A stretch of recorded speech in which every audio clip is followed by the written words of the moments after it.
Halo, salam sehat semua. Hari ini kita akan melanjutkan pembahasan materi kita, kelanjutan dari materi time value of money, di mana kita hari ini akan belajar tentang net present value. Jadi basic dari materi ini itu adalah time value of money yang sudah kita pelajari di video sebelumnya.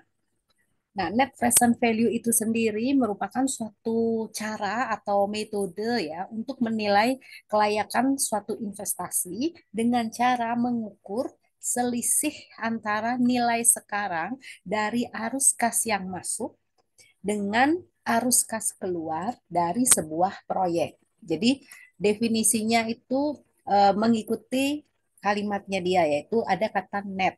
Jadi net present value. Jadi kita mengukur berapa sih present value dari arus kas masuk di masa yang akan datang. Kemudian kita kurangi dengan arus kas yang keluar karena kita ingin mengevaluasi suatu proyek atau ketika kita ingin menginvestasikan uang kita ke suatu proyek. Nah, di rumus NPV ini atau net present value ini, seperti yang saya sampaikan sebelumnya, kita mempertimbangkan time value of money atau nilai waktu dari uang, sehingga metode ini lebih akurat digunakan untuk menilai layak tidaknya suatu proyek yang akan kita ambil atau kita akan invest gitu ya, dibandingkan kita mengukurnya tanpa menggunakan atau tanpa mempertimbangkan time value of money. Keunggulan MVP ini sendiri yaitu karena dia mempertimbangkan nilai waktu dari uang, maka dikatakan dia bisa memberikan penilaian yang lebih komprehensif ya dalam menilai kelayakan proyek. Nah, bagaimana cara kita menghitung NPV atau net present value? Dalam video sebelumnya kita sudah belajar bagaimana sih menghitung nilai present value. Jadi rumus dari present value itu adalah berapakah nilai atau uang yang akan kita terima di masa yang akan datang atau FV atau future value dibagi dengan tingkat apa dengan perhitungan diskontonya yaitu 1 plus R pangkat N. Nah, NPV atau net present value sesuai dengan definisinya itu rumusnya berarti berapakah nilai arus kas di masa yang akan datang dengan menggunakan nilai presentnya atau present value-nya. Jadi arus kas yang akan terjadi di masa yang akan datang itu kan dia sekian tahun gitu ya atau berturut-turut sekian tahun. Sehingga nilai present value-nya ini tentu saja kita jumlahkan.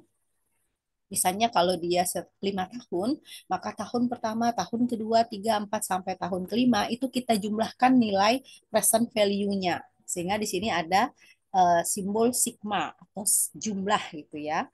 Jumlah dari nilai present value yang rumus sisi kanan atas ini.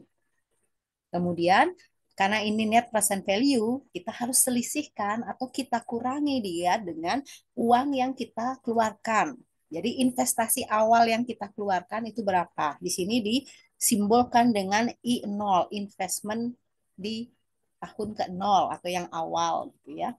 Nah, dari rumus ini kita tahu bahwa komponen dari net present value itu adalah ada arus kas, baik yang inflow atau masuk yaitu future value ini.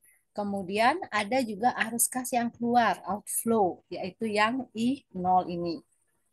Kemudian ada tingkat diskonto, yaitu nilai R ini. Kemudian ada periode waktu, jadi berapa lama kita akan memperoleh arus kas masuk itu. Di sini ditambahkan dengan N atau bisa juga ada buku mensimbolkannya dengan T, yaitu time.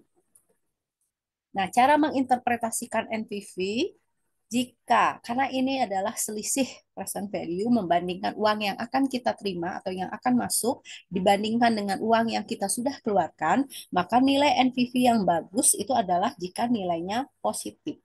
Sehingga jika nilainya positif, itu artinya proyek itu menguntungkan. Karena uang yang masuk ke kita itu lebih besar dari yang kita keluarkan. Sebaliknya, kalau NPV-nya itu negatif, itu artinya proyek itu tidak menguntungkan. Sehingga sebaiknya itu tidak diambil proyek itu, atau jangan invest di sana. karena uang yang kita keluarkan itu lebih besar dari uang masuk yang kita present value-kan.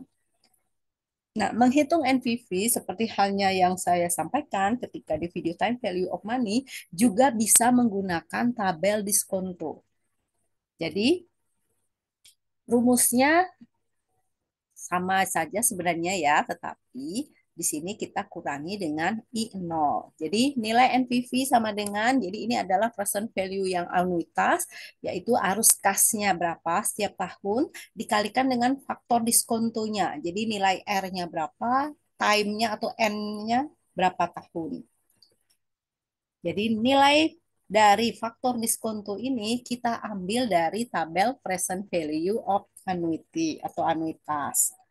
Jadi ini seperti yang saya sampaikan tadi, bagaimana menginterpretasikan NPV.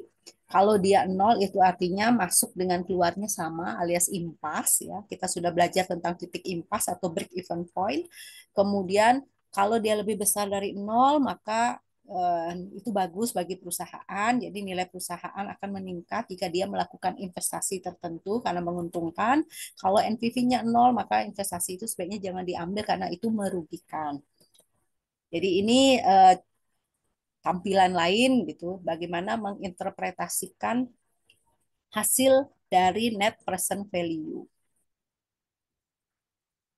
Nah, ini adalah contoh soal sederhana bagaimana sih menghitung NPV. Jadi di sini dicontohkan sebuah perusahaan melakukan investasi atau ingin berinvestasi di mana investasinya itu membutuhkan uang 10 juta rupiah. Jadi investasi awalnya 10 juta rupiah. Nah, investasi itu dinyatakan akan menghasilkan arus kas masuk tahunan sebesar 3 juta rupiah. Dan uang yang akan kita dapat ini akan berlangsung selama 5 tahun ke depan.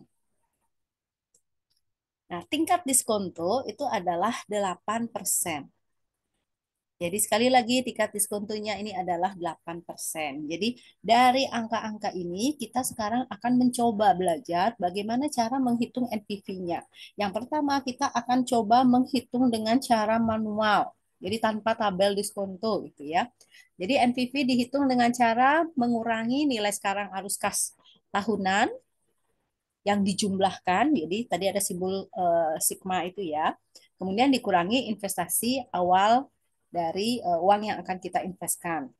Nah, kita akan hitung setiap tahunnya. Ini yang manual ya. Jadi tahun pertama, kedua, ketiga, keempat, kelima itu kita hitung secara manual semua masing-masing tahun. Kemudian 5 tahun ini kita jumlahkan, kita temukan hasilnya itu adalah 11.978.130 rupiah.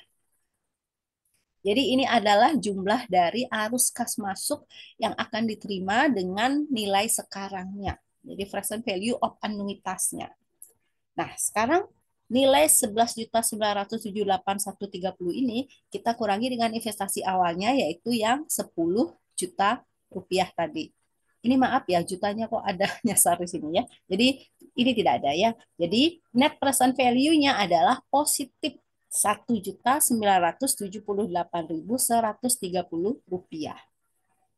Jadi karena ini nilainya positif, maka proyek ini menguntungkan sehingga kita sebaiknya mengambil atau tetap melakukan investasi ini. Jadi kalau dihitung manual seperti ini agak lama gitu ya, tapi kalau adik-adik menggunakan mungkin Excel, ini saya capturekan yang dari Excel, tinggal masukkan angka 3 juta, ini arus kas masuk tahunannya, 8% suku bunganya, ini tahunnya, 1 tahun, 2 tahun, 3, 4, sampai 5. Nah, ini dengan menggunakan rumus satu kali jalan ya, rumus yang ini, dia bisa ketemu hasilnya. Dan kalau menggunakan tabel diskonto, hasilnya 11.978.100 rupiah. Jadi ada selisih sedikit, mengapa? Karena di tabel diskonto, dia angkanya ya tidak, kita mengetiknya kan 3,9927. Walaupun sebenarnya dia digit angka di belakang komanya ada banyak. Nah, dengan menggunakan tabel present value, jadi kalau mau yang cepat pakai tabel present value, jangan lupa tabel yang digunakan itu adalah yang present value. untuk annuity atau anuitas. Jadi sekali lagi jangan salah menggunakan tabel. Ini kita menggunakan tabel present value untuk anuitas. Jadi caranya tadi dia periodenya, periode investasinya 5 tahun. Ini ya, kemudian nilai diskontonya 8%, sehingga ditemukanlah faktor diskontonya 3,9927. Ini kita kalikan dengan 3 juta rupiah tadi, ya. Arus kas masuknya 3 juta per tahun, kalikan faktor diskonto, kemudian itu hasilnya 11.978.100, kemudian dikurangi 10 jutanya. Sehingga hasilnya 1.978.100. Jadi ini mohon maaf, ini bukan NPV ya, di bawah yang NPV. NPV-nya yang baris bawah, yang di atas ini adalah nilai present value anuitasnya.